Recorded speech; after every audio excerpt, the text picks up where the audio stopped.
এবার একটু বড় আপডেট দিলে কি আপনাদের সামনে এবার সুকান্ত মজুমদার বড় বার্তা দিয়েছেন। এক্সক্লুসিভ সেই অডিও বাইট শোনাবো আপনাদের সামনে। অডিও বার্তা সুকান্ত মজুমদারের। ইতিমধ্যেই গড়িয়াহাটে বিক্ষোভ করতে গিয়ে বিজেপির বিক্ষোভে রীতিমতো কিন্তু গ্রেপ্তার করা হয়েছে সুকান্ত মজুমদারকে। লালবাজারে নিয়ে যাওয়া হয়েছে। লালবাজারের তরফ থেকে সুকান্ত মজুমদার বেল বন্ডে সই করতে অস্বীকার করছেন। তিনি বলছেন রাতভর তিনি লকআপে থাকবেন। এক্সক্লুসিভ অডিও বার্তা শোনাবো আপনাদের সামনে, শোনাবো। পুলিশ প্রত্যেকবার এইভাবে এই মাসে প্রায় 4বার আমাকে রাস্তা থেকে তুলে নিয়ে এসে লালবাজারে রাখছে এবং তারপরে বেল বন্ডে সই করিয়ে ছেড়ে দিচ্ছে। এতদিন তাই হয়েছে। আমি আজকে সিদ্ধান্ত নিয়েছি, যেভাবে আমার আপনার বাড়ির ঘরের মেয়েদের যেভাবে ইজ্জত লুট হচ্ছে, যেভাবে তাদেরকে ধর্ষণ করা হচ্ছে, তার বিরুদ্ধে একটা জোরদার প্রতিবাদ হওয়া দরকার। এবং আমি সিদ্ধান্ত নিয়েছি আমি বেল বন্ডে সাইন করে ব্যক্তিগতভাবে জামিন নেব না।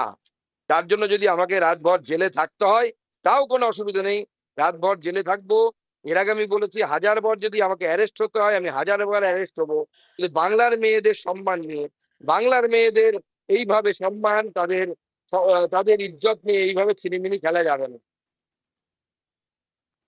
আপডেটের সঙ্গে রয়েছে প্রতিনিধি ত্রয়ন। তখন একেবারে এক্সক্লুসিভ অডিও বার্তা শোনালাম যেখানে লালবাজার থেকে বার্তা দিয়েছেন সুকান্ত মজুমদার। এর আগেও একাধিকবার বিভিন্ন ইস্যুতে সুকান্ত মজুমদারকে গ্রেপ্তার করা হয়েছে। বেল বন্ডে তিনি সই করে একেবারে জামিন পেয়েছেন, কিন্তু তিনি এবার নারাজ। তিনি বলছেন, অস্বীকার করছেন। তিনি বলছেন আমি বেল বন্ডে সই করবো না, দরকার পড়লে রাতভর তিনি একেবারে লকআপে থাকবেন। একেবারে বড়সড় বার্তা দিচ্ছেন।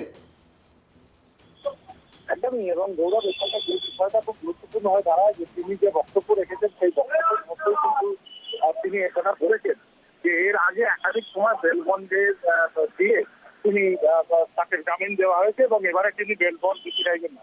এবার বিষয়টা হচ্ছে যে পরবর্তী পদক্ষেপ হিসেবে কি হতে পারে। সেক্ষেত্রে কিন্তু তিনি এবারে জামিন না পেয়ে সরাসরি কোর্ট থেকে জামিন নিতে পারেন। অর্থাৎ আগামীকাল স্বাভাবিকভাবেই এই বিষয়টা পুলিশ আধিকারিক তিনি যে থানায় গ্রেফতার হয়েছেন সেই থানার আধিকারিক যারা রয়েছেন বিষয়টিকে কোর্টে নিয়ে যাবেন এবং যদি জামিন যোগ্য কোনো ধারায় তাকে তার বিরুদ্ধে মামলা রুজু হয়ে থাকে তাহলে কালকে তিনি কোর্ট থেকে কিন্তু জামিন পেতে পারেন। আর যদি জামিন অযোগ্য ধারায় কিছু দেওয়া হয়ে থাকে তাহলে তিনি কিন্তু সেক্ষেত্রে কালকে কিন্তু তিনি হয় জেল হেফাজত নাহলে পুলিশ হেফাজত হতে পারে। কিন্তু অত্যন্ত গুরুত্বপূর্ণ বিষয় যেটা, এবং রাজনৈতিকভাবে যেটা তাৎপর্যপূর্ণ বলে রাজনৈতিক মহল মনে করছে যে এবারে কিন্তু একদম সরাসরি রাজ্য সরকারের বিরুদ্ধে সংঘাতের রাস্তায় বিজেপি হাঁটতে চলেছে, সেটা কিন্তু খুব স্পষ্ট সুকান্ত মজুমদারের এই অডিও বার্তার মধ্যে। একদম। কেন বারবার কেন একেবারে বিক্ষোভ করতে গিয়ে, শান্তিপূর্ণ বিক্ষোভ করতে গিয়ে বাধার মুখে পড়তে হবে, গণতন্ত্রকে হত্যা করা হবে, এমনটা অভিযোগ করছে বারংবার বিজেপি। কেনই বা বারংবার করে বিক্ষোভ অবস্থান করতে গিয়ে রীতিমতো জেলে ঠাঁই হবে? বারংবার একই রকম ছবি তো দেখা যাচ্ছে। ত্রয়ন, যোগাযোগ বিচ্ছিন্ন, রাতভর লকআপে থাকার সিদ্ধান্ত সুকান্ত মজুমদারের কথা, তাদের সাফ বার্তা, যেখানে দাঁড়িয়ে থেকে বারংবার তারা বিক্ষোভ করছেন, বিভিন্ন ইস্যুতে তারা সামিল হচ্ছেন, বিজেপি শিবির, বিরোধী শিবির, কিন্তু সেখানে গিয়ে রীতিমতো পুলিশের বাধার মুখে এবং তারপর রীতিমতো ঠাঁই হচ্ছে একেবারেই পুলিশি লকআপে। আর জানিয়ে এবার সুকান্ত মজুমদারের বার্তা শোনালাম আপনাদের সামনে।